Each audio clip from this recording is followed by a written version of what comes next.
Mummy papa के जाने के बाद मेरी जिंदगी पूरी तरह बदल गई थी। कभी जिस घर में मेरी मासूम हंसी गुजा करती थी, वहीं अब सन्नाटा पसरा हुआ था। माँ की गोदी, पापा की कहानियाँ और मेरी शरारतें, सब कुछ एक झटके में छिन गया।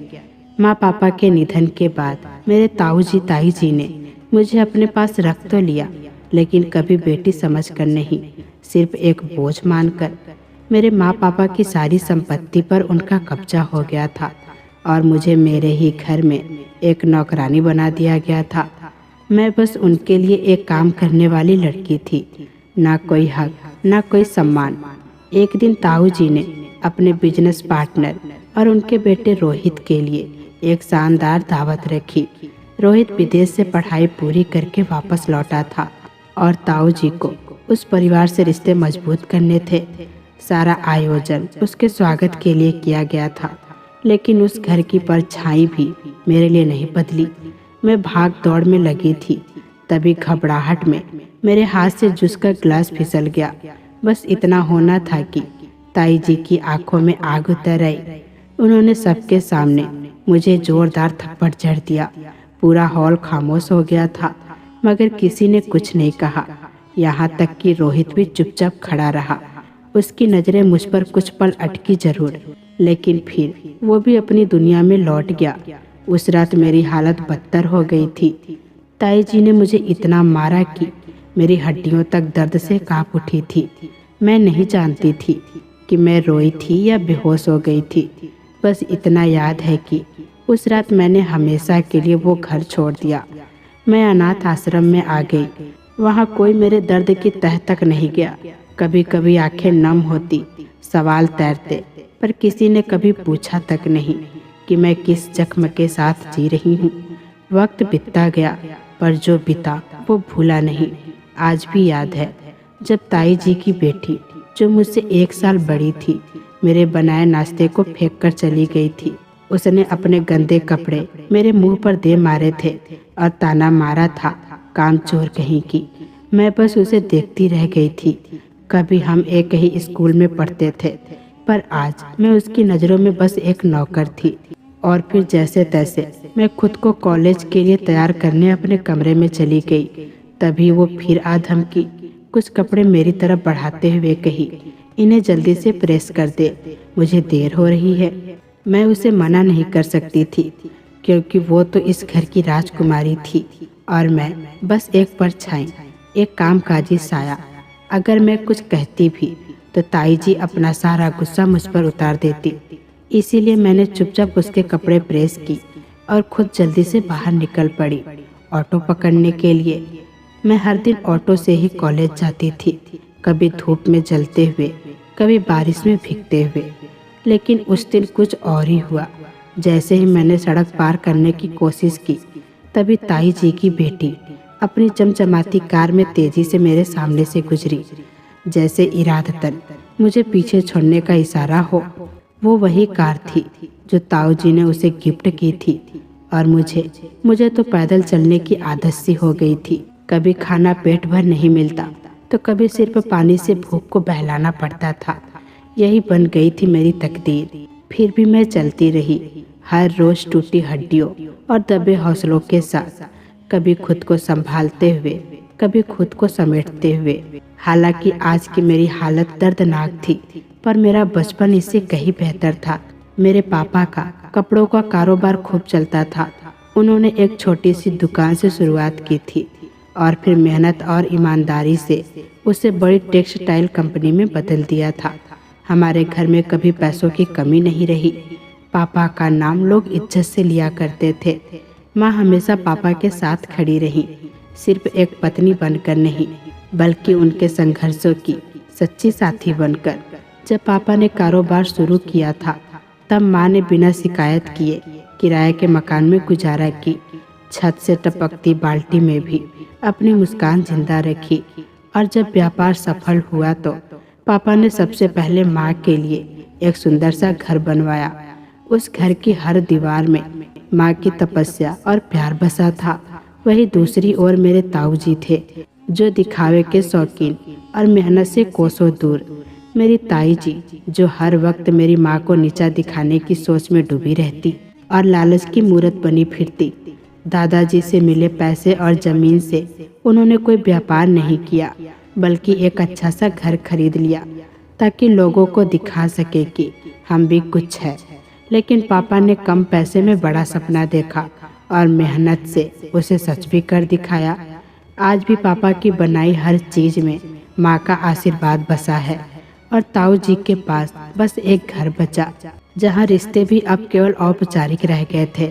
जब पापा ने ताऊ जी की हालत देखी तो उन्हें भी अपने कारोबार में साथ ले लिया। वह सुबह शाम हमारे घर आते और अब कंपनी में भी काम करने लगे थे। लेकिन शायद किस्मत को ये रिश्ता मंजूर नहीं था। एक दिन मम्मी पापा किसी जरूरी मीटिंग के लिए जा रहे थे, तभी रास्ते में उनका भयानक एक्सीडेंट हो गया। उस एक पल ने मेरी जिंदगी को हमेशा के लिए बदल दिया था। मैं सब कुछ हार गई थी। मम्मी पापा ही नहीं बल्कि मेरी पूरी दुनिया मुझसे छीन गई थी। उनके साथ मेरी सारी खुशियाँ, सारे सपने जैसे कहीं खो गए थे और मेरे हिस्से में सिर्फ तन्हाई और बदकिस्मती रह गई। उनके जाने के बाद इस दुनिया में मेरा कोई नहीं बचा था, बस ताऊ जी ताई जी थे और उन्होंने इस मौके को पूरी तरह से अपने फायदे में इस्तेमाल किया। हमारा घर जो कभी प्यार, हंसी और सपनों से भरा होता था, अब ताऊ जी के कब्जे में था। उन्होंने मेरे मम्मी पापा का घर तो लिया ही, साथ ही धीरे धीरे कारोबार भी हड़प लिया। माँ ने जिस घर को अपनी रूह से सजाया था, वो अब ताई जी के साथ सज्जा और दिखावे की चीज बन चुका था। वो हर कोना जहाँ मेरी हंसी गूंजती थी, अब बस खामोशी और हुक्मों की आवाज़ से भर गया था। उसी घर में अब मैं एक नौकरानी की तरह रह रही थी। मेरी अहमियत जैसे कुछ भी नहीं थी। मैं हूँ या नहीं, इससे किसी को कोई फर्क नहीं पड़ता था। शुरुआत में उन्होंने लोगों को दिखाने के लिए थोड़ी बहुत देखभाल की, थोड़ा दिखावा किया जैसे वो मेरी परवाह करते हों, लेकिन जल्दी ही उनका असलियत चेहरा सामने आ गया।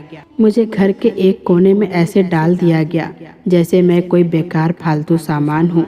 मेरी उम्र बढ़ती रही, लेकिन मेरा आत्मविश्वास कम होता गया। हर दिन मैं और ज़्यादा चुप होती चली गई। मैं चाहती थी कि मेरी भी जिंदगी हो जिसे मैं खुलकर जी सकूं, हंस सकूं, सपने देख सकूं। लेकिन ताई जी ने मेरी जिंदगी को मानो एक सजा बना दिया था। जब मेरे मैट्रिक के पेपर थे तो ना कोई दुआ मिली, ना कोई हौसला। उसी दौरान उनकी बेटी का जन्मदिन था और सारा आयोजन मेरे सिर पर डाल दिया गया। हर काम मेरी जिम्मेदारी बन गया था, मानो मैं कोई काम वाली हूँ, ना कि इस घर की बेटी। उन्होंने मुझे उसी नज़र से देखना शुरू कर दिया था। कभी कभी मैं सोचती थी, अगर आज मम्मी पापा होते तो ये घर मेरा होता, मैं इस घर की रानी होती, ना कि दीवारों से बात करने वाली एक परछाई। मैट्रिक में जब मैंने अच्छे नंबर हासिल किए तो दिल में उम्मीद जगी कि शायद अब कुछ बदल जाएगा। लेकिन ताई जी ने दो टूक कह दिया, अब पढ़ने की जरूरत नहीं है, घर संभालो, काम सीखो। मुझे स्कूल से बहुत लगाव था, क्योंकि वही एकमात्र जगह थी जहाँ मैं थोड़ी देर के लिए इस कैद से बाहर आ पाती थी, जहाँ सांस लेने में घुटन नहीं होती थी। कॉलेज जाकर ही मुझे थोड़ी राहत मिलती थी, एक सुकून, एक पहचान, जैसे जिंदगी की भीड़ में मैं खुद को ढूंढ रही थी। अगर मैं दिन रात उसी घर की चार दीवारी में कैद रहती तो शायद कभी खुद से हार जाती, शायद डिप्रेशन की शिकार हो जाती।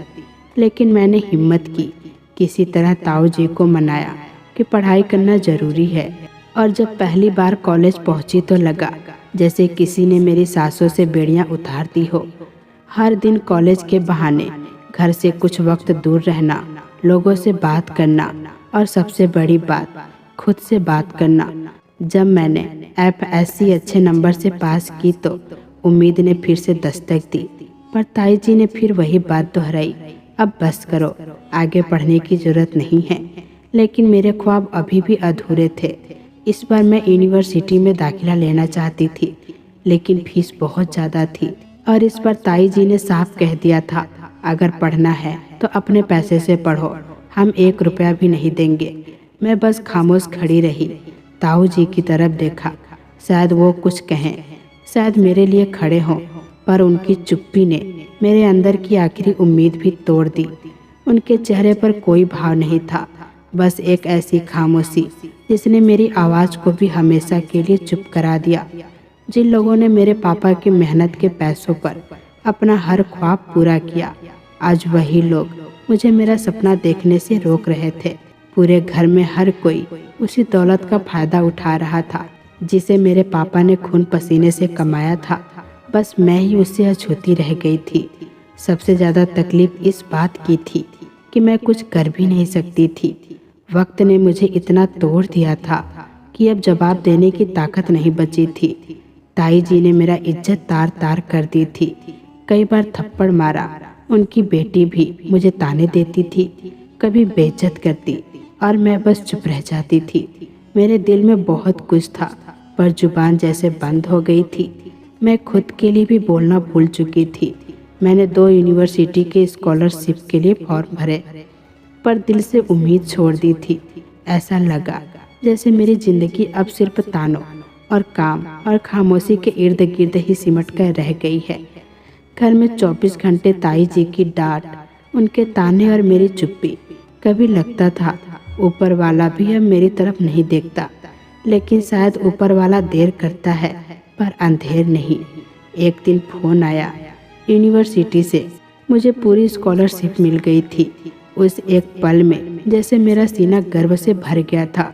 बिना एक शब्द कहे मैंने ताऊ जी को ऐसा जवाब दिया था जो ताउम्र याद रहेगा। ताई जी को पूरा यकीन था कि अब मैं हमेशा के लिए घर में कैद रह जाऊंगी, लेकिन उन्हें करारा जवाब मिला क्योंकि मैंने यूनिवर्सिटी में दाखिला ले लिया था। घर से बाहर निकलते हुए ऐसा लग रहा था जैसे जिंदगी थोड़ा मुस्कुरा रही है, पर किसे पता था जिंदगी की ये हंसी पहले ही दिन रैंकिंग की चीख में बदल जाएगी। मेरी मासूमियत को देखकर लोगों ने भी मान लिया कि मैं डरने के लिए ही बनी हूँ, जैसे ताई जी ताऊ जी ने मान लिया था। पहले ही दिन कुछ सीनियर लड़कों ने मुझे क्लासरूम की जगह वॉशरूम का रास्ता दिखाया। मैं जैसे ही अंदर पहुंची, दरवाजा बंद कर दिया गया।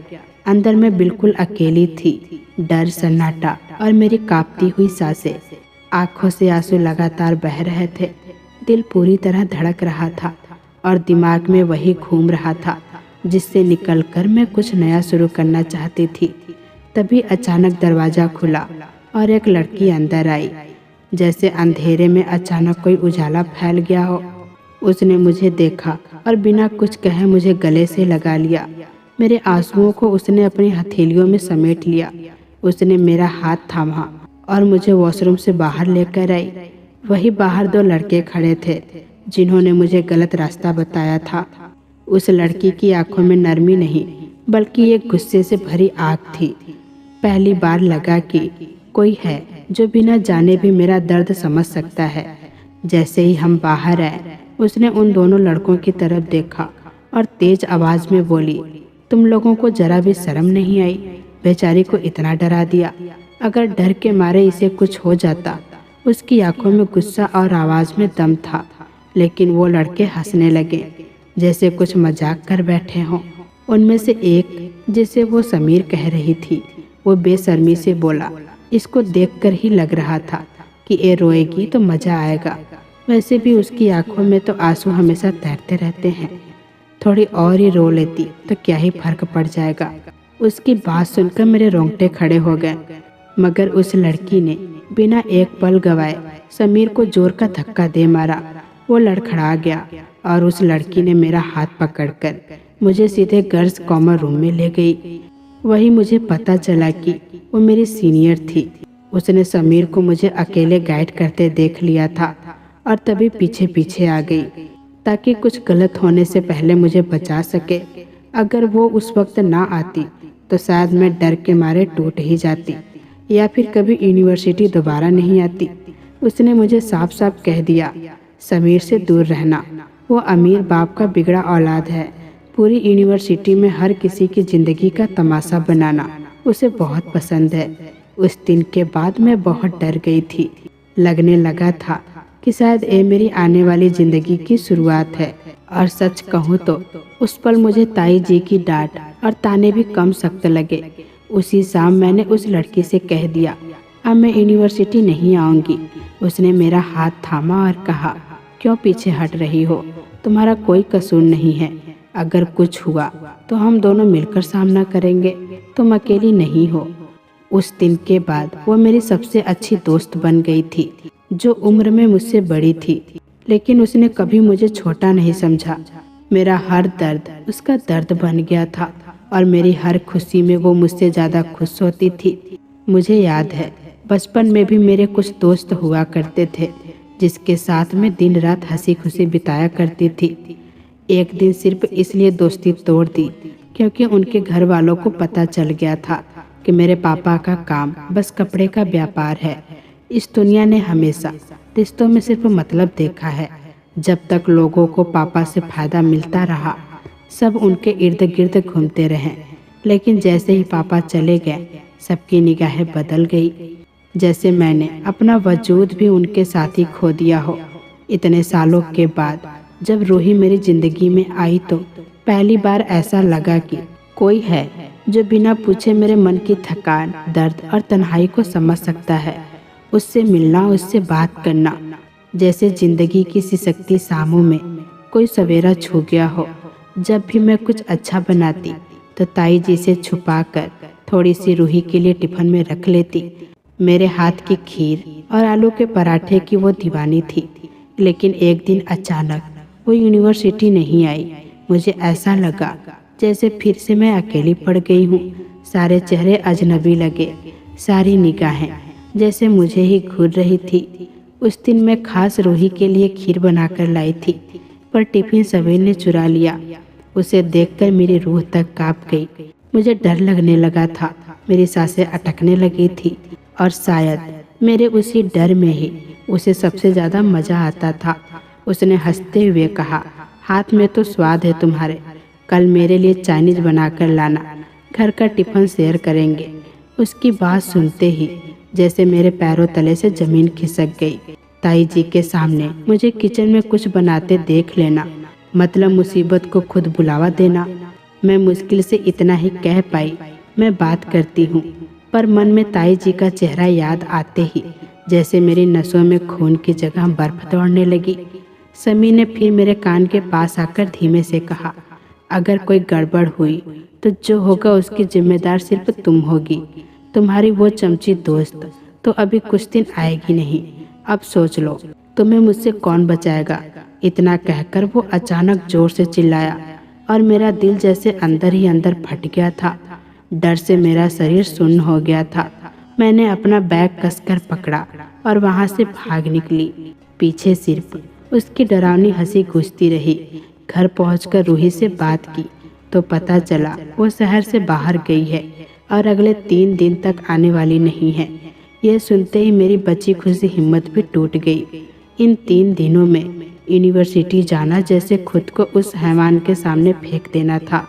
इसी डर से मैंने भी यूनिवर्सिटी जाना छोड़ दिया। पर घर में रहना भी कोई कम सजा नहीं थी। ताई जी ने मुझे फुर्सत में देखा तो जैसे उनको चैन नहीं आया। उन्होंने तुरंत घर पर किट्टी पार्टी रख ली और मुझे सुबह से शाम तक किचन में खड़ा रखा। मैं खाना बनाते बनाते थक गई थी। मेरी कमर जैसे जवाब दे गई थी। मैं कुछ नहीं कहती थी, बस अंदर ही अंदर एक जंग चलती रहती थी। अपने ही सवालों, गुस्से और बेबसी से मैं मन ही मन ताई जी को कोसती, उनके लिए बद्दुआएं निकालती थी। क्योंकि जब इंसान का दिल हद से ज़्यादा दुखता है तो वो या तो टूटता है या बद्दुआ देता है। ताई जी अपनी बेटी को ऐसे सिर पर बिठाकर रखती थी जैसे वो कोई रानी हो, और मैं उस घर में जिसे कभी मेरी माँ ने प्यार से बसाया था एक नौकरानी बनकर रह गई थी। मुझे बस यही उम्मीद थी कि शायद ये लोग कम से कम ये सोचकर मुझसे इंसानियत से पेश आएंगे कि जो कुछ भी उनके पास है वो मेरे मम्मी पापा की मेहनत और दौलत की ही तो हिस्सा है।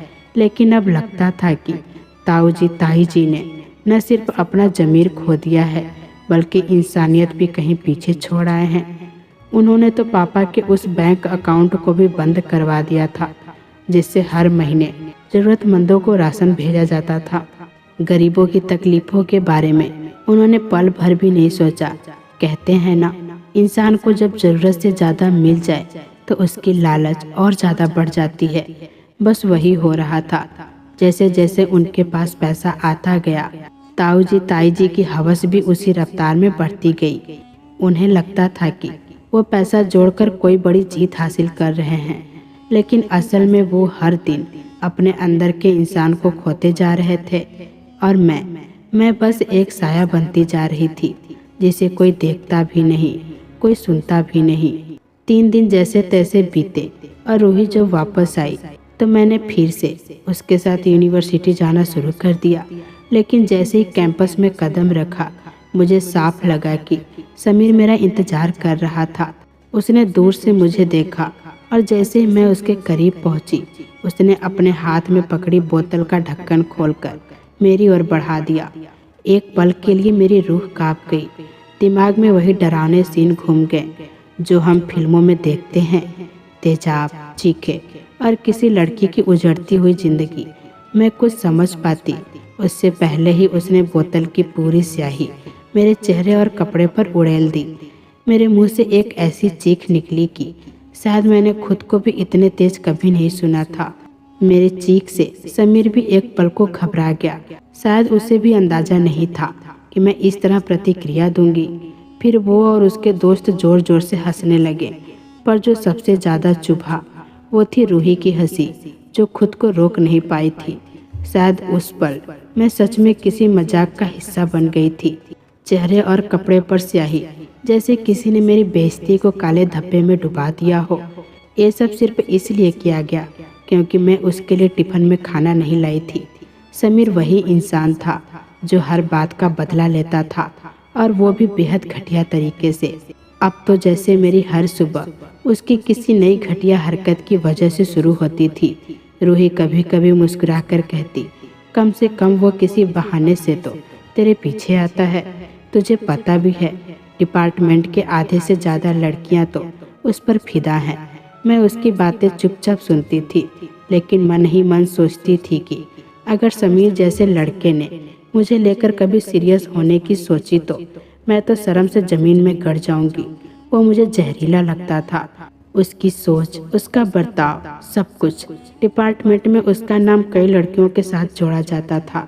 हर कोने में किसी नई लड़की के साथ दिख जाना जैसे उसकी आदत बन गई थी।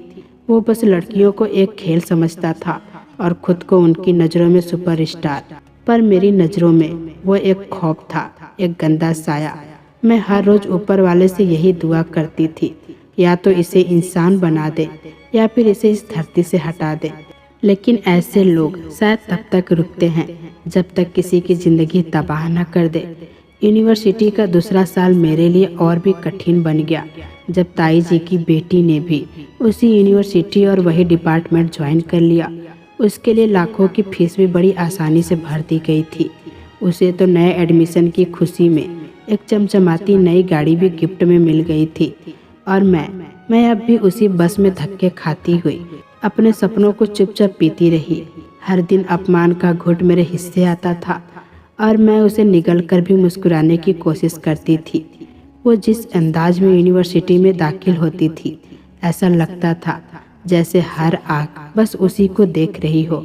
उसकी खूबसूरती में तो रोशनी थी ही, लेकिन पैसों की चमक ने उसकी मौजूदगी को और भी जगमगा दिया था। हर लड़का उस पर जैसे फिदा हो जाता और वो इस दीवानगी को अपना ताकत समझती थी। उसका चलना, उसकी मुस्कान, सब में एक अजीब सी अकड़ थी, जैसे यूनिवर्सिटी की गलियों पर उसका हक हो। जब वो अपनी महंगी कार से उतरती और मुझे देखती तो उसकी आंखों में वो नज़र होती जैसे मैं कोई धूल की कण हूँ जिसे बस झाड़ देना चाहिए। हर रोज़ यूनिवर्सिटी जाने से पहले मेरे हाथों से अपने कपड़े प्रेस करवाती और मैं रूही की वजह से चुप रह जाती। वो रूही जिसे मैं अपना सब कुछ मान चुकी थी। पर एक दिन रूही ने ही मेरे कान में एक बात कही जिसने सब कुछ साफ कर दिया। उसकी साज सज्जा, उसके कपड़ों की चकाचौंध, हर चीज़ का वजह था समीर। हाँ, वही समीर जिसका नाम सुनते ही मेरी रूह कांप जाती थी। उसे भी बाकी लड़कियों की तरह समीर की अटेंशन चाहिए थी, और समीर उसके लिए लड़कियों से खेलना जैसे एक रोजमर्रा की बात थी। आज किसी के साथ तो कल किसी और के साथ। एक दिन मैंने उसे बहन समझकर समझाने की कोशिश की, सिर्फ इतना कहा कि समीर सही लड़का नहीं है, उसके साथ मत उलझो। पर उसने मुझे ऐसे देखा जैसे मैंने उसे कोई गाली दे दी हो। गुस्से से उबलते हुए उसने मुझे अपने कमरे से धक्के मारकर बाहर कर दिया। अगले ही दिन जब मैं सुबह सुबह यूनिवर्सिटी के लिए निकली तो अचानक एक गाड़ी आकर मेरे सामने रुक गई। दरवाजा खुला और उसमें बैठा था समीर। कुछ कहने से पहले ही उसने जबरदस्ती मुझे गाड़ी में खींच लिया और बोला, अब तू मेरे किरदार पर सवाल उठाएगी तो चल, आज तुझे तेरा असली किरदार दिखाता हूँ। उसकी आंखों में उस वक्त जो गुस्सा और पागलपन था, उसने मेरी रूह को कपा दिया था। मेरा बदन डर से कांप रहा था, मेरी सांसें अटक रही थी और उस गाड़ी के भीतर मुझे कुछ लग रहा था जैसे मैं किसी अंधे कुएं में गिर चुकी हूँ, जहाँ से अब शायद वापस लौटना मुश्किल है। मैं खुद को ही कोसने लगी थी। आखिर क्यों मैंने ताई जी की बेटी को समझाने की बेवकूफ़ी की। यकीनन उसी ने समीर को भड़काया होगा, जिसने अब अपना गुस्सा मुझ पर निकालना शुरू कर दिया था। अगर वो खुद ही आग में कूदना चाहती थी तो कूदती रहे, मुझे अपनी ज़िंदगी क्यों दांव पर लगानी थी। पर शायद मेरी किस्मत ने यही ठान रखा था, हर बार मुझे ही मुसीबतों की ओर ढकेलना। समीर जैसे इंसान के चुंगल में मैं बुरी तरह फंस चुकी थी। मेरा चेहरा डर से सफ़ेद पड़ चुका था, दिल इतनी तेजी से धड़क रहा था जैसे वो किसी बंधी हुई जंजीर को तोड़ना चाहता हो। बस यही डर था कि वो कहीं मुझे किसी सुनसान जगह पर न ले जाए और फिर पता नहीं क्या करे। इन्हीं ख्यालों में मेरी सांसें जैसे रुकने लगी थी, लेकिन ऊपर वाले ने जैसे एक मौका दे दिया। एक सिग्नल पर गाड़ी कुछ देर के लिए रुकी और मैंने बिना कुछ सोचे अपनी सारी हिम्मत समेटकर समीर की बाजू में जोर से दांत काट दी। हाँ, उसी समीर को जिसे अपनी झूठी मर्दानगी की बेइज्जती का बदला लेना था। उसकी चीख इतनी तेज थी कि गाड़ी के शीशे तक कांप उठे। मैंने झटके से खुद को छुड़ाया और चलती गाड़ी से कूद गई। वह जगह कोई आम मोड़ नहीं था, वहाँ पुलिस की मौजूदगी ने मुझे बचा लिया था। समीर चाहकर भी कुछ नहीं कर पाया और उसे गाड़ी लेकर भागना पड़ा। मैं सड़क पर गिर चुकी थी, बाजू छिल गया था, पैर में गहरी चोट लगी थी। लंगड़ाते हुए किसी तरह खुद को संभाला। मोबाइल, बैग, किताबें, सब कुछ समीर के गाड़ी में छूट गया था। पुलिस वालों ने मेरी मदद की और मुझे घर तक छोड़ाया, पर जैसे ही दरवाजे पर पहुंची, जरा सी राहत की सांस ली ही थी कि तभी ताई जी की तिरछी आवाज़ कानों में पड़ी, अच्छा हुआ तू आ गई, कुछ मेहमान आने वाले हैं, सब कुछ संभाल ले अब। ना कोई सवाल, ना कोई चिंता कि मेरी हालत कैसी है, चोट कैसे लगी, मैं ठीक हूँ या नहीं, कुछ भी नहीं, बस हुक्म, जैसे मैं इंसान नहीं कोई काम करने वाली मशीन हूँ। मुझे देखते उन्होंने अपनी सहेलियों को बुला लिया होगा ताकि मैं एक पल भी चैन से बैठ ना सकूं। मेरे बाजू में तेज दर्द, पैर में सूजन और दिल वो तो जैसे पत्थर बन चुका था। मुझे बस रोने का मन कर रहा था, एक कंबल ओढ़कर पूरी दुनिया से छिपकर अपने हालात पर मैं रो भी नहीं सकी। कभी कभी बेबसी इंसान से वो भी करवा देती है जो उसका मन नहीं चाहता। मैंने अपने आंसू निगले और दर्द को नज़रअंदाज कर लंगड़ाते हुए रसोई में जा पहुंची। हर बार चाकू चलाते समय बाजू की टीस मुझे अंदर तक झकझोर देती। फिर भी सब्जी काटना, दाल चढ़ाना, सब कुछ मुझे ही करना था। तभी ताई जी की भारी आवाज़ गूंजी, क्या हुआ, हाथ टूट गए क्या, इतना आराम से क्यों चल रही है, कोई रानी है क्या तू? मैं पहली बार हिम्मत करके धीरे से कह दी, ताई जी मेरे बाजू में गहरी चोट है, बहुत दर्द हो रहा है। पर इंसानियत नाम की कोई भी चीज़ शायद ताई जी के शब्दकोश में थी ही नहीं। मेरे दर्द पर सहानुभूति जताने के बजाय वो उल्टा ताना मारने लगी, अगर हाथ टूट गया है तो जरा अपना ये भूसे से भरा दिमाग भी ठीक कर ले, तभी तो चोट लगी होगी, चलती रही होगी अंधों की तरह। मैं सब जानती हूँ, नाटक मत कर, काम चुपचाप निपटा। उनकी बातों ने मेरे अंदर की टूटी हुई हिम्मत को और तोड़ दिया। उसी वक्त ताई जी की बेटी ने भी अपने जहरीली नज़रों से मुझे देखा, जैसे मैं कोई गुनहगार हूँ। फिर सबके सामने यूनिवर्सिटी में खड़े होकर एक लड़के की तरफ इशारा करते हुए जोर से बोल पड़ी, इसने तो यूनिवर्सिटी में सबको लड्डू बांट दिए हैं। मैंने पहले ही कहा था ये लड़की ठीक नहीं है, आवारा है। उसकी यह बात सुनकर जैसे मेरी रूह कांप गई। मेरे बारे में यूनिवर्सिटी में वो किस हद तक गंदगी फैला रही थी इसका कोई अंदाजा नहीं था। पर असली जहर तब घुला जब उसने मेरी माँ तक को अपनी गंदी बातों में घसीट लिया।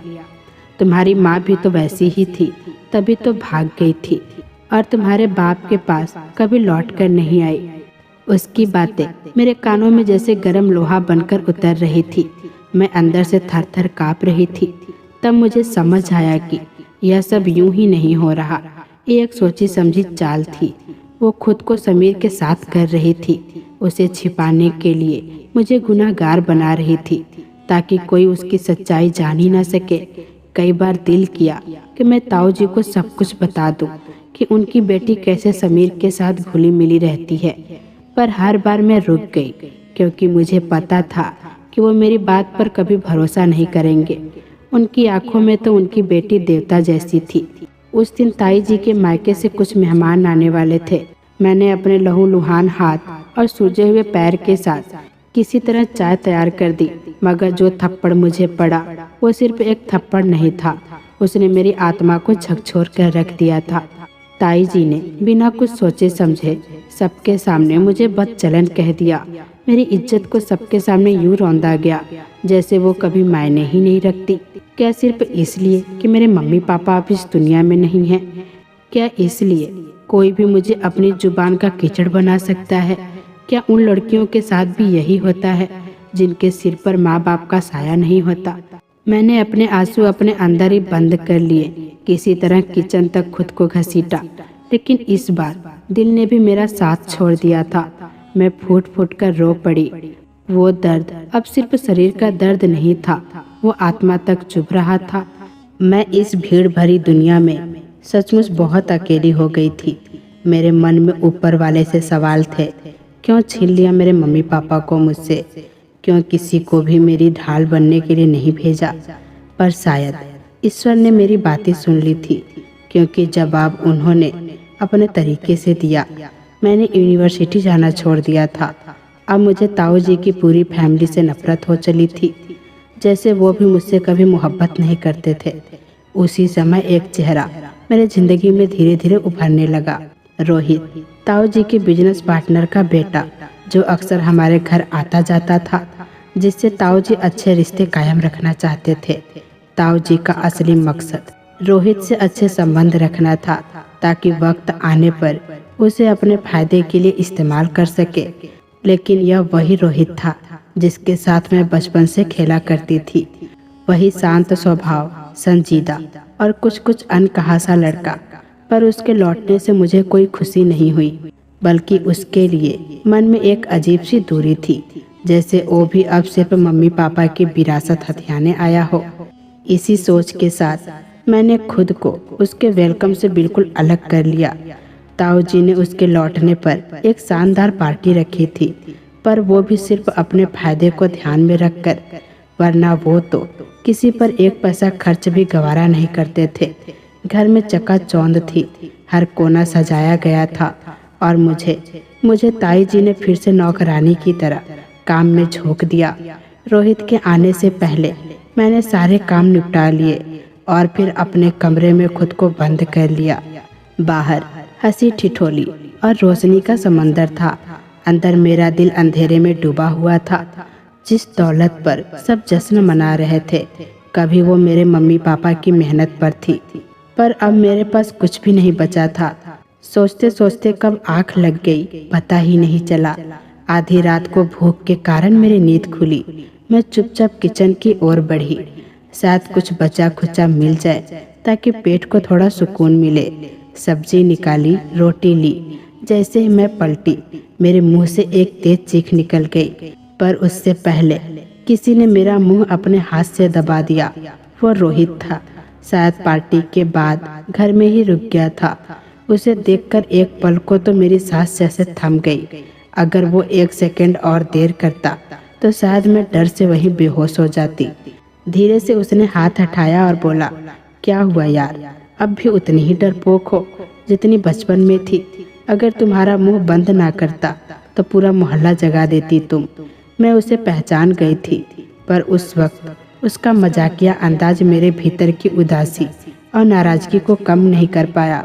मैंने एक फीकी बेजान सी नज़र उस पर डाली और बिना कुछ बोले थाली में खाना डालकर वापस कमरे की तरफ बढ़ गई। पर जाते जाते महसूस हुआ कि उसकी निगाहें मेरे पीछे अब भी ठहरी हुई थी। जब तक मैंने दरवाज़ा बंद नहीं कर लिया वो वहीं खड़ा रहा। अगली सुबह भी जैसे वो नींद ही नहीं लेता था। फिर से जल्दी गहरा धमका। उसने एक पल को मेरी तरफ देखा और बड़ी गंभीरता से कहा, मुझे अफसोस है, तुम आज तक कभी अपने लिए बोलना नहीं सीखी।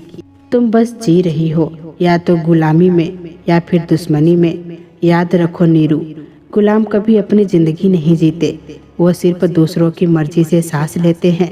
उसकी बातें मेरे सीने में कहीं गहराई तक उतर गई, पर मैं खामोश रही। ना कोई जवाब, ना कोई बहस, क्योंकि मैं जानती थी अगर ताई जी को जरा भी कुछ पता चला तो उनकी मार और ताने की कोई सीमा नहीं होगी। मैंने रोज की तरह चुपचाप नाश्ता बनाया और अपने कमरे में लौट आई, पर वहाँ भी सुकून नहीं था। मेरे बिस्तर पर ताई जी की बेटी अपने कपड़े पहले ही फैला चुकी थी, जिन्हें मुझे प्रेस करना था।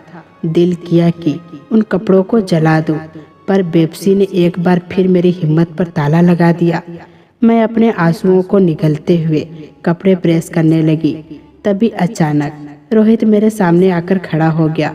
वो दीवार से टिककर मुझे उस तरह देख रहा था जैसे मेरी खामोशी में छुपी हर चीख उसे सुनाई दे रही हो। उसने धीमे लेकिन ठहरे हुए लफ्ज में कहा, आखिर तुम बोलना कब सीखोगी नीरू? उसके लहजे में कोई गुरूर या कोई हुक्म नहीं था, बस एक फिक्र थी, एक ऐसी फिक्र जो शायद बरसों से मेरे आसपास कोई नहीं करता था। मैं एक पल के लिए उसे यूं ही देखती रह गई, जैसे वक्त वही ठहर गया हो, जैसे सब कुछ भूल गई थी। पर तभी अचानक मेरी नज़र उस शर्ट पर गई जिस पर अब भी प्रेस से धुआं उठ रहा था। ताई जी के बेटी का शर्ट जल चुकी थी। मेरे हाथ पैर फूल गए। अब हंगामा तो तय था। मैं रोहित को शिकायत भरी नज़रों से देख रही थी, क्योंकि उसी के वजह से मेरा ध्यान भटका था। लेकिन अब क्या कहती? अभी मैं सोच ही रही थी कि वो कमरे में तेजी से आई और गुस्से से मुझसे कपड़े मांगने लगी। मैंने कुछ नहीं कहा, पर मेरी घबराई शक्ल देखकर उसने झपट कर शर्ट मेरे हाथ से छीनी, और जैसे ही जली हुई शर्ट देखी, उसका गुस्सा सातवें आसमान पर पहुंच गया। वो मुझ पर हाथ उठाने वाली ही थी, और मैं अपने आप को सहजते हुए आंखें कसकर बंद कर ली। मुझे यकीन था एक और थप्पड़ मेरी किस्मत में है, लेकिन थप्पड़ नहीं पड़ा। मैंने धीरे से आंखें खोली और जो देखा उसने मुझे हैरान कर दिया था। रोहित ने उसका हाथ रोक लिया था। पहली बार किसी ने मुझे ऐसे अपमान से बचाया था। पहली बार किसी ने मेरे लिए आगे बढ़कर किसी का हाथ पकड़ा था। मैं बस अवाक उसे देखती रह गई थी। शब्द गले में अटक गए, पर तूफान तो अब उठ चुका था। ताई जी की बेटी पूरे घर में चिल्लाने लगी, मम्मी देखो ना, इसने मेरी शर्ट जला दी, और अब ये लड़का इसे मारने भी नहीं दे रहा।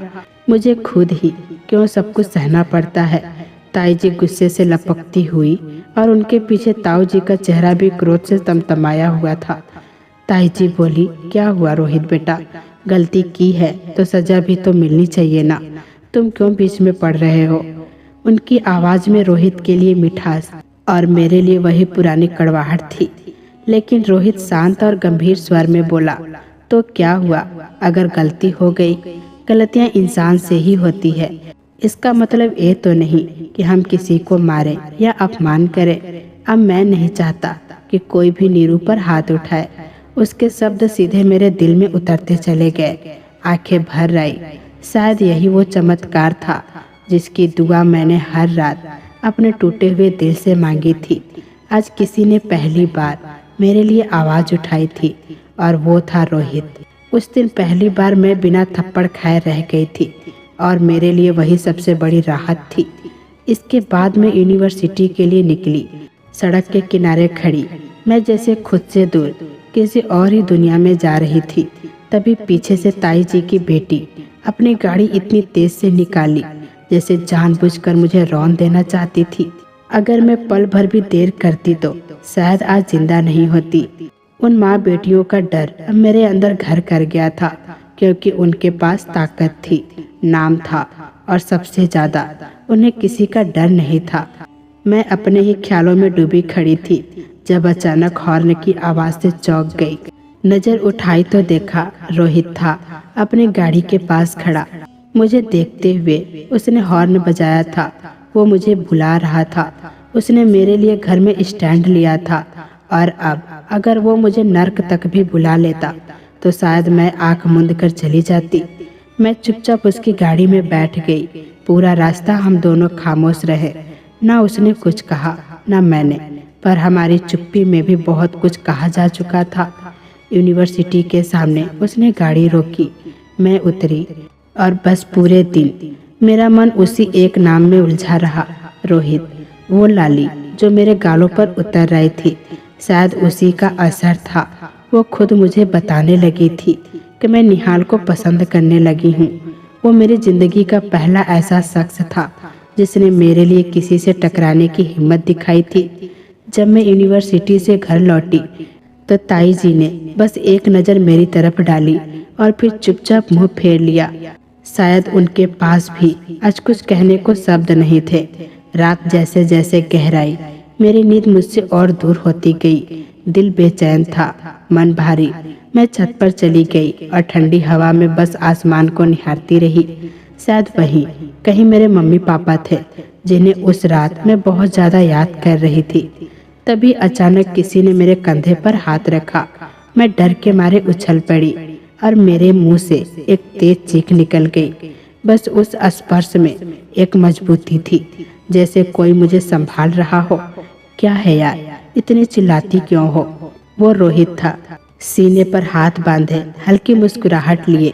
मैंने नजरें झुकाकर कहा, मुझे नहीं पता था कि आप हैं। इस वक्त उसकी मुस्कुराहट और गहरी हो गई। मतलब अगर पता होता तो नहीं चिल्लाती। उसके लहजे में शरारत थी। मैं तुमसे कुछ बात करने आया था, उसने कहा और मुझे गहराई से देखने लगा। उसकी आंखें ऐसी थी जैसे मेरी रूह तक पढ़ रही हो।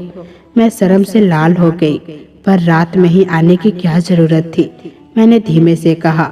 उसने बिना कुछ कहे धीरे से घुटनों पर बैठते हुए अपना हाथ बढ़ाया, जिसमें एक ताजा गुलाब था। मैं पल भर को वहीं थम सी गई। नीरू, तुम मुझे अच्छी लगने लगी हो, और अब लगता है तुम्हारे बिना जीना मुमकिन नहीं। मुझे तुमसे प्यार हो गया है।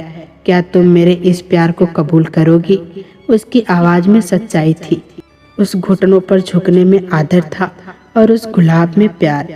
मेरे दिल की धड़कनें जैसे एक पल को थम गई। ऐसा लगा मानो कोई ख्वाब देख रही हूँ। कभी सोचा भी नहीं था कि कोई मुझे यूं ही सम्मान और मोहब्बत से चाहेगा। मेरी आंखें नम थी, पर होठों पर एक अनकही मुस्कान थी। वो मेरे जवाब का इंतजार कर रहा था।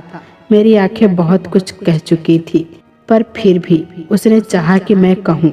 मैंने हल्के से सिर हिलाया और उसके हाथ से गुलाब ले लिया।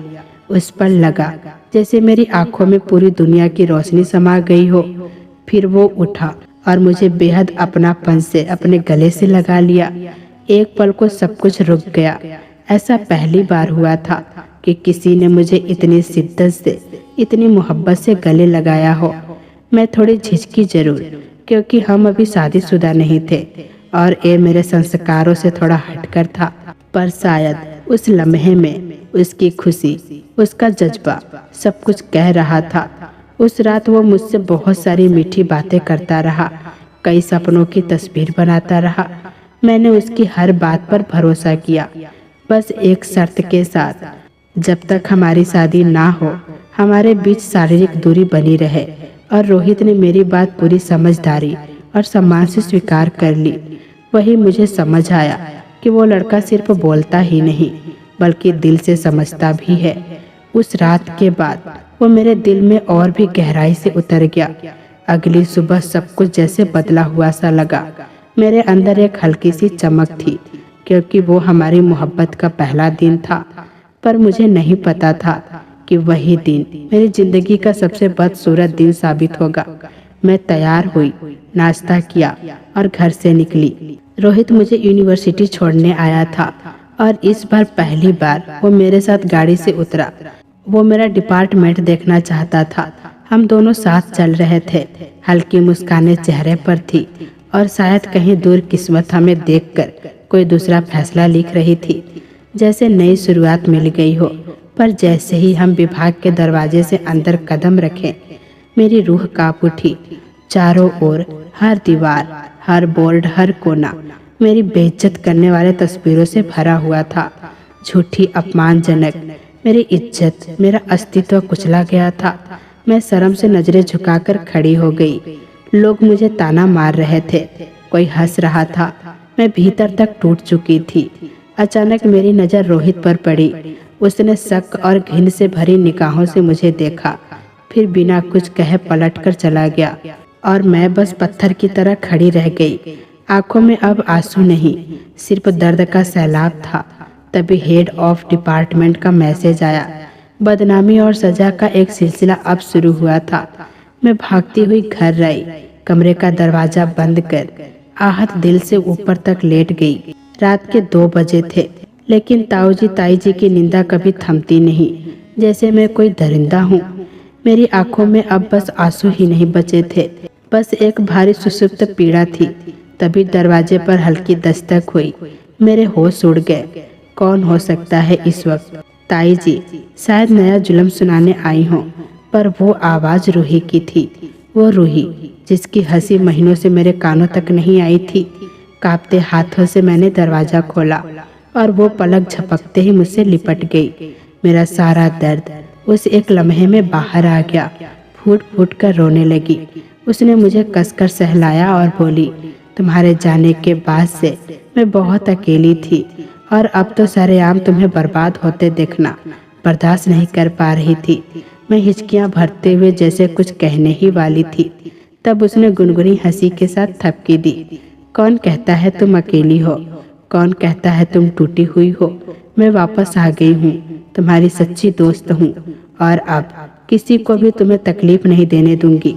उसके शब्दों में वो ताकत थी जो मैंने खुद में कभी महसूस नहीं की थी। मैंने हिचकियां भरते हुए पूछा, ये कैसे पता चला तुम्हें? उसने मेरे फोन की ओर इशारा किया, वही फोन जो तुमने मुझे लौटा दिया था। जब इंस्टाग्राम और बाकी जगहों पर तुम्हारी हालत देखी तो एक पल के लिए चैन नहीं था। आज की रात तुम्हारे लिए फैसला करने वाली रात है। नीरू, बस चुप मत बैठो। अब ये लड़ाई सिर्फ तुम्हारी नहीं, मेरी भी है, रोही ने दृढ़ता से कहा और अपने बैग से कुछ कागज निकालकर मेरे सामने रख दी। साइबर क्राइम की रिपोर्ट यूनिवर्सिटी में दी गई, शिकायत की कॉपी और एक कानूनी नोटिस। वो पहले से ही सब कुछ तैयार करके आई थी। अब समीर नहीं बचेगा और जो भी इसमें शामिल है उसका चेहरा बेनकाब होगा। उसकी आवाज में एक अटूट विश्वास था। उसके शब्दों ने मुझे भीतर से जैसे फिर से खड़ा कर दिया हो। पहली बार इतने लंबे अंधेरे के बाद किसी ने मुझे सिर्फ चाहा नहीं, मुझे समझा और अपनाया भी। यही वो मोड़ था जहां नीरू की कहानी ने वापसी की ओर पहला कदम बढ़ाया था। पर उस रात की भयावह मेरी रूह पर अब भी दस्तक देती है। उस रात वो मेरे कमरे में आया। मैंने समझा रूही होगी, पर वो था। उसने जैसे ही कमरे का दरवाजा बंद किया, उसकी आंखों में वो नरमी नहीं, दरिंदगी झलक रही थी। अगर सबको ये चीज बांट रही हो तो मुझे क्यों नहीं? उसका लहजा घिनौना था। वो मेरी ओर बढ़ा, मेरे हाथ कसकर पकड़ लिए। मैं खुद को छुड़ाने के लिए पूरी कोशिश कर रही थी, लेकिन उसकी पकड़ बहुत मजबूत थी। उसने मुझे जोर से धक्का देकर बिस्तर पर गिरा दिया और मेरे ऊपर झुक गया। जिस इंसान पर मैंने पहली बार भरोसा किया, वो उसी भरोसे को नोचने चला आया था। मेरे पूरे शरीर में कपकपी दौड़ रही थी, सांसें जैसे बंद हो रही थी, लेकिन दिल में एक आग भड़क रही थी खुद को बचाने की। मैंने पास खड़ा अलार्म क्लॉक उठाया और पूरी ताकत के साथ उसके सिर पर मार दिया। वो दर्द से चीखा और एक पल को पीछे हटा।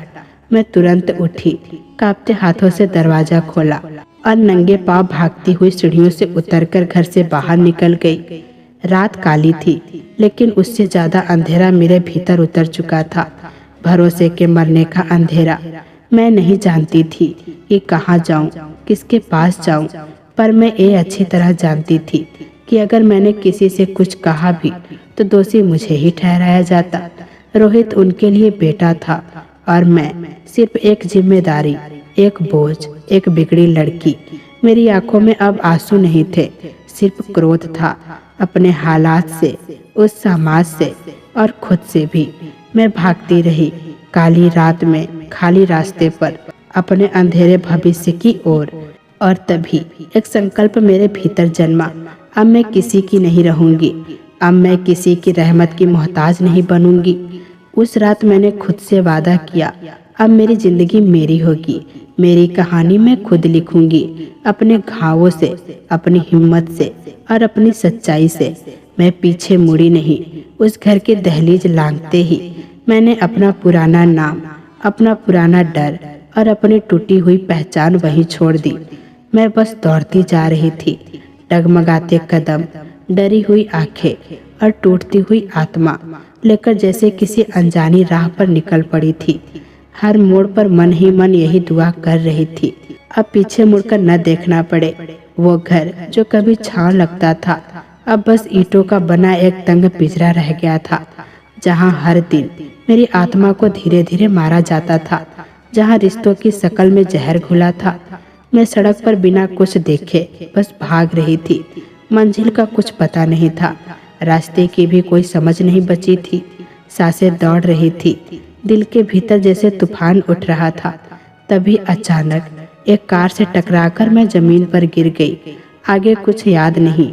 जब होश आया तो खुद को अस्पताल के एक बेड पर पाया। सफेद छत और सन्नाटा। मेरे पास बैठी थी एक अजनबी औरत, जिसकी आंखों में मेरे लिए चिंता और अपनापन झलक रहा था। उसी की गाड़ी से टकराकर मैं गिरी थी, पर उसने मुझे यूं ही छोड़ नहीं दिया। उसने मुझसे पूछा, तुम्हारा घर कहाँ है? मैंने बस नजरें झुका ली।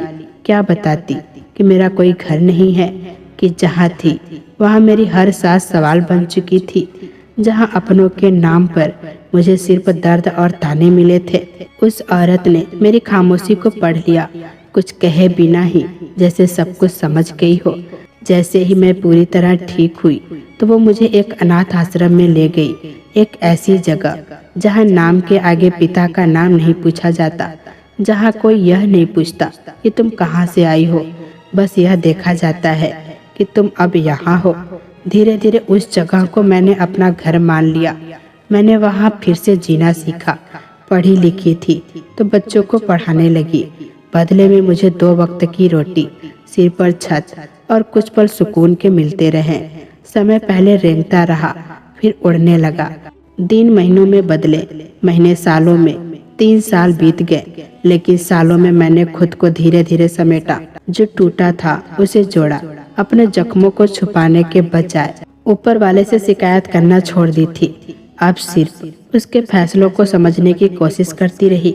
और फिर एक दिन अचानक वो हुआ जिसकी उम्मीद नहीं थी। मैं एक किताब लेने बाजार गई और जैसे ही सामने देखा रोहित खड़ा था।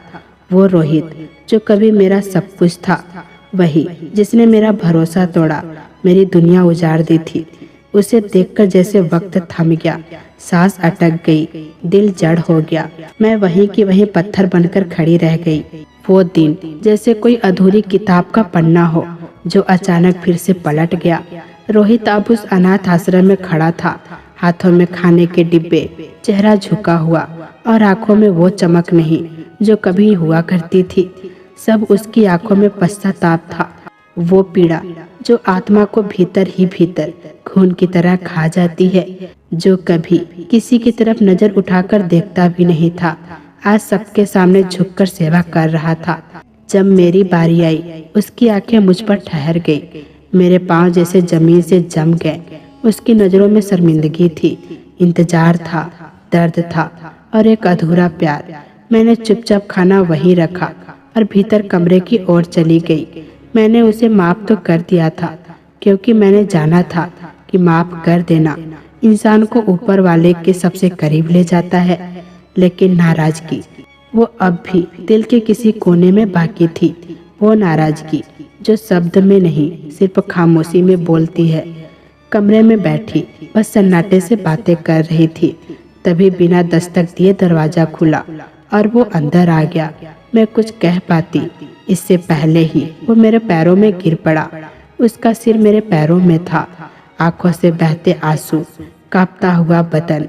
वो बोला, नीरू, मैं तुम्हारा गुनहगार हूँ, जो भी सजा दोगी मुझे मंजूर है, लेकिन ऊपर वाला जानता है मेरा प्यार झूठा नहीं था। उस एक पल में मैं दरिंदा बन गया था, पर उसके बाद हर रोज मैं उसी पल की आग में जलता रहा। तुम्हारे जाने के बाद मेरी दुनिया वीरान हो गई। उसके शब्द मेरे सीने में जैसे किसी पुराने जख्म को फिर से छू गए थे। आंखें नम हो गई, पर जुबान अब भी खामोश थी। उसने आगे कहा, तुम तो बहुत खास थी और मैंने वही दिल तोड़ दिया। हर रोज उस गुनाह की माफी ऊपर वाले से मांगी है और आज मैं तुमसे भी उसी माफी को लेने आया हूँ। मैं बस उसे देखती रही। उसका दर्द कहीं ना कहीं मेरे जले हुए विश्वास से भी भारी लग रहा था। फिर वो रुका और बोला, तुम जानती हो नीरू, ऊपर वाला कितना बड़ा न्याय करने वाला है। जिसने तुम्हारे खिलाफ साजिश रची, वो समीर जिसने तुम्हारी तस्वीरें वायरल की थी, उसी ने सबसे बड़ी सजा पाई। उसने अपनी बहन के समान लड़की को धोखा दिया और वो तुम्हारी ताई जी की बेटी थी, तो उसके घर में भूचाल आ गया। उसकी माँ ने उसे जहर दे दिया। पिता को सदमे में दिल का दौरा पड़ा और ताई जी अपनी ही बेटी के मौत के बाद मानसिक संतुलन खो बैठी। अब पागल खाने में है और समीर अब न चल सकता है, न बोल सकता है, सिर्फ देख सकता है और अपने कर्मों की आग में हर पल जलता है। तुम्हारी खामोशी ने सबको तोड़ दिया नीरू। तुम ऊपर वाले की सबसे प्यारी बंदी थी और हम इस बात को समझ नहीं सके। अब मैं तुम्हें कहीं नहीं जाने दूंगा। वो घर, वो कारोबार सब तुम्हारे पापा का था। तुम्हारे ताऊ जी ने अपने आखिरी वक्त में मुझसे कहा था कि ये सब कुछ नीरू को लौटा देना, और मैं आज वही करने आया हूँ। बस मुझे माफ कर दो नीरू, प्लीज मुझे बर्बाद होने से बचा लो। उसने मेरा हाथ थामा। उसकी उंगलियां कांप रही थी, पर मेरी आंखें अब किसी इंसान पर नहीं, ऊपर वाले की तरफ उठी थी। मैंने अपना सब कुछ खोया था, अपनी पहचान, अपना भरोसा, पर बदले में ऊपर वाले ने न्याय कर दिया था। मैंने रोहित को माफ कर दिया था, मगर खुद को अभी तक नहीं संभाल पाई थी। फिर आश्रम की एक बुजुर्ग महिला जो हमेशा मुझे समझाती थी, उन्होंने मेरा हाथ थामा और कहा, बेटा, अगर कोई इंसान अपनी गलती को समझे और दिल से तौबा करे तो उसे माफ कर देना सबसे बड़ा धर्म है। जो माफ करता है वही वास्तव में सबसे बड़ा होता है। उनकी बातों ने मेरे भीतर एक नई हलचल जगा दी। क्या मैं हमेशा टूटी हुई लड़की की तरह अपनी चोट सहलाती रहूंगी, या फिर उस औरत की तरह बनूंगी जो जख्मों को कोसा नहीं करती बल्कि उन्हें मरहम की तरह इस्तेमाल करती हैं। मैंने न सिर्फ अपने जख्मों को बल्कि रोहित को भी माफ कर दिया था। और फिर एक दिन उसी अनाथ आश्रम के शांत आंगन में सादगी से मेरी और रोहित की शादी हो गई। अब मैं विदा हो रही थी। दिल में बस एक बात गूंज रही थी, अगर कोई सुबह घर छोड़ दे और शाम को वापस लौट आए तो वो खोया हुआ नहीं, भटका हुआ कहलाता है। रोहित मेरा वही रास्ता था जो कभी मुझसे दूर हो गया था, मगर फिर से लौट आया। उसने मेरी इज्जत, मेरा हक और मेरी पहचान सब कुछ मुझे लौटा दिया था। उस मुहाने से जहाँ एक समय पर सब कुछ मुझसे छीन लिया गया था, उसका सच्चा प्यार था। और आज मैं सिर्फ उसकी पत्नी नहीं बल्कि उसके जीवन की सबसे अनमोल धरोहर बन चुकी थी। शादी के बाद रोहित के घर में हर चीज जैसे नई थी। दीवारें, रिश्ते, माहौल और सबसे अहम मेरी पहचान। वो मुझे बहुत सम्मान और प्यार देता, हर छोटी बात का ख्याल रखता। लेकिन मेरे दिल में अब भी एक डर घर कर गया था। जिसने कभी प्यार की शक्ल में मुझे तोड़ा था, उस पर दोबारा भरोसा करना आसान नहीं था। जब भी रोहित मेरे करीब आता, मेरा मन एक पल के लिए अतीत के अंधेरे में लौट जाता। डर, लाचारी और टूटी हुई यादों की गहराइयों में रोहित ये सब महसूस करता था।